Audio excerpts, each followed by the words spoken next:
Junior డాక్టర్లతో ప్రభుత్వం జరిపిన చర్చలు సఫలమయ్యాయి. సచివాలయంలో ఆరోగ్య శాఖ మంత్రి దామోదర్ రాజనరసింహ జూనియర్ డాక్టర్లతో చర్చలు జరిపారు. స్టైఫండ్ కోసం గ్రీన్ ఛానల్ ఏర్పాటు చేయడంతో పాటు ప్రతి నెల 15,000 వరకు స్టైఫండ్ వచ్చేలా చూస్తామని మంత్రి హామీ ఇచ్చారు. హాస్టళ్లలో వసతులు కల్పించడంతో పాటు కొత్త హాస్టళ్లు నిర్మిస్తామని మంత్రి హామీ ఇచ్చారు. వీటితో పాటు మిగతా సమస్యలను త్వరలో పరిష్కరిస్తామన్న మంత్రి హామీ ఇవ్వడంతో సమ్మెకు వెళ్లబోమని జూడాలు ప్రకటించారు.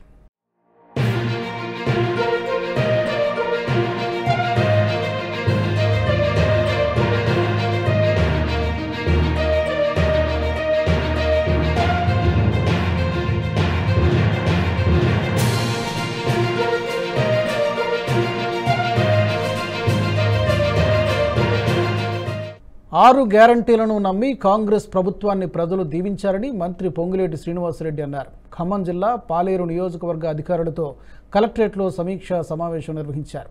పాలేరు నియోజకవర్గ అభివృద్ధి, పెండింగ్ పనుల పురోగతిపై కూడా అధికారులతో సమాలోచన చేశారు. గత ప్రభుత్వంలో జరిగిన తప్పులు సరిచేసుకోవాలని మంత్రి పొంగులేటి అధికారుల్ని ఆదేశించారు. ధరణి పోర్టల్ ప్రక్షాళన ప్రక్రియ మొదలైందని, పేదల నుంచి గత ప్రభుత్వం కొల్లగొట్టిన భూములను తిరిగి వారికే పంపిణీ చేస్తామని పొంగులేటి హామీ ఇచ్చారు. ఖమ్మం కలెక్టరేట్లో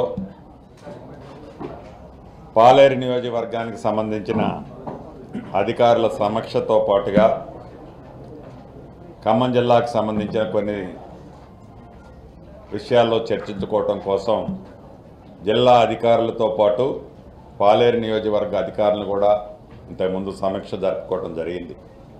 ఈ సమీక్షలో గత ప్రభుత్వం ఏం తప్పులు చేసింది, గత ప్రభుత్వం చేసిన తప్పుల్లో భాగస్వాములు ఎవరు, గత ప్రభుత్వం చేసిన తప్పులకు సహకరించిన అధికారులు ఎవరు, వారి మీద ఏ రకమైన కక్షపూరితమైన చర్యలు చేపట్టడానికి సమీక్ష జరపలేదు. ఆనాడు ప్రభుత్వం ప్రజలను విస్మరించి ప్రజలకు చేసిన వాగ్దానాలే కాకుండా ప్రజలతో వాళ్ళకున్న లింకు ఎలా అయితే డిస్కనెక్ట్ అయిందో, అనేక ఆశలతో అనేక ఆలోచనలతో ఈ ఆశలు ఆలోచనలు పూర్తి కావాలంటే ఒక ఇందిరమ్మ రాజ్యంలోనే సాధ్యపడుతుంది అని నమ్మి కాంగ్రెస్ ప్రభుత్వం ఏదైతే 6 గ్యారంటీలు ప్రకటించిందో, ఈ 6 గ్యారంటీలు సామాన్య ప్రజల ఇంటి చెంతకి చేరతాయని నమ్మి.